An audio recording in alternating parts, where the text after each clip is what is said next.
Next topic हमारे पास है activity 4.9।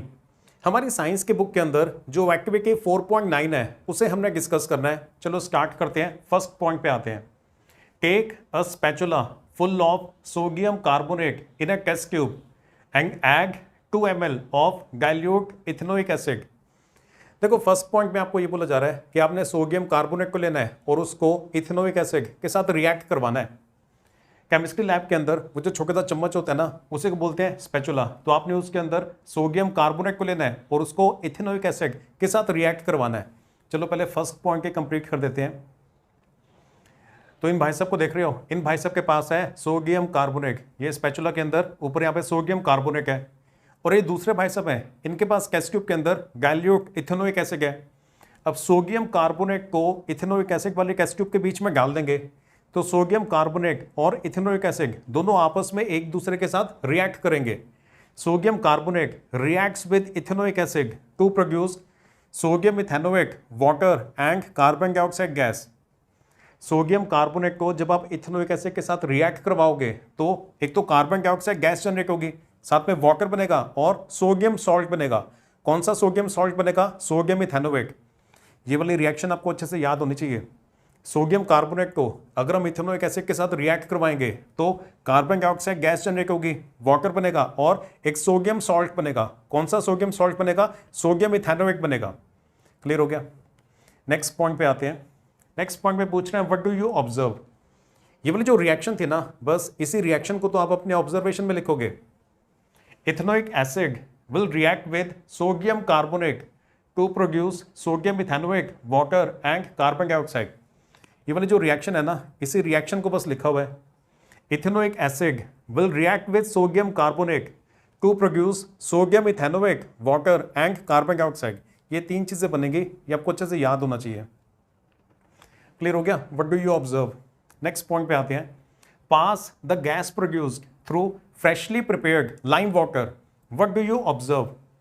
जो गैस जनरेट हुई है ना, वो तो हमें पता है कि कार्बन डाइऑक्साइड थी। अब कह रहे हैं इस गैस को अगर आप लाइम वाटर में से पास करो तो क्या होगा? Carbon dioxide gas turns lime water milky. इस गैस को अगर हम लाइम वाटर में से पास करेंगे तो लाइम वाटर मिल्की हो जाएगा, मतलब उसमें व्हाइट व्हाइट पार्टिकल्स बनने स्टार्ट हो जाएंगे, जिसकी वजह से बाहर देखने में वो मिल्क जैसा नजर आएगा। तो नेक्स्ट पॉइंट का आंसर ये है, the gas produced turns lime water milky. कौन सी गैस जनरेट हो रही थी? कार्बन डाइऑक्साइड, और carbon dioxide gas turns lime water milky. Next point पे आते हैं। Can the gas produced by the reaction between ethanoic acid and sodium carbonate be identified by this test. Third point में आपसे ये पूछ रहे हैं कि इस टेस्ट को यूज करके क्या हम पता लगा सकते हैं कि कौन सी गैस जनरेट हो रही है? तो इसका आंसर है यस, बिल्कुल पता लगा सकते हैं।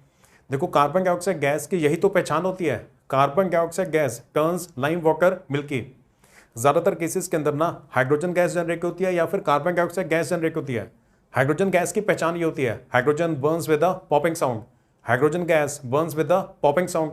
और कार्बन डाइऑक्साइड की यही पहचान होती है कि carbon dioxide gas turns lime water milky. तो yes, the gas produced is carbon dioxide. Carbon dioxide gas turns lime water milky. इस एक्स लाइम वाटर मिल्की हो गया, तो इससे ये क्लियरली साबित होता है कि जो गैस है वो जरूर कार्बन डाइऑक्साइड ही होगी।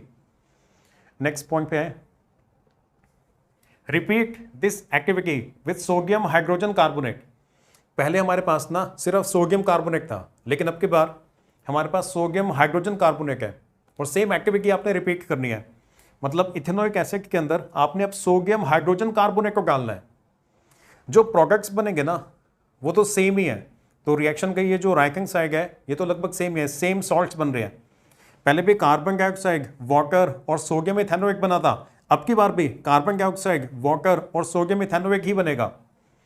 देखो यहां पर भी सेम है, इथेनोइक एसिड ही है, बस ये जो फर्स्ट वाला सॉल्ट है ना ये डिफरेंट है।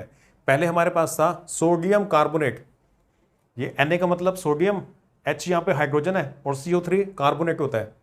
लेकिन अब की बार हमारे पास है sodium hydrogen carbonate.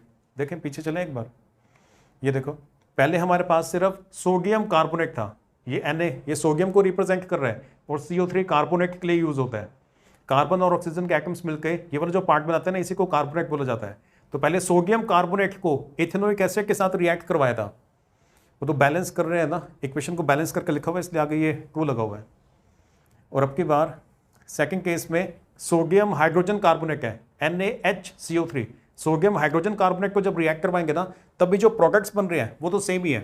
Carbon dioxide gas generate होगी, वाटर है और साथ में सोडियम सॉल्ट है। कौन सा सोडियम सॉल्ट है? सोडियम इथेनोइक है। तो ये वाली रिएक्शन भी आपको अच्छे से याद होनी चाहिए।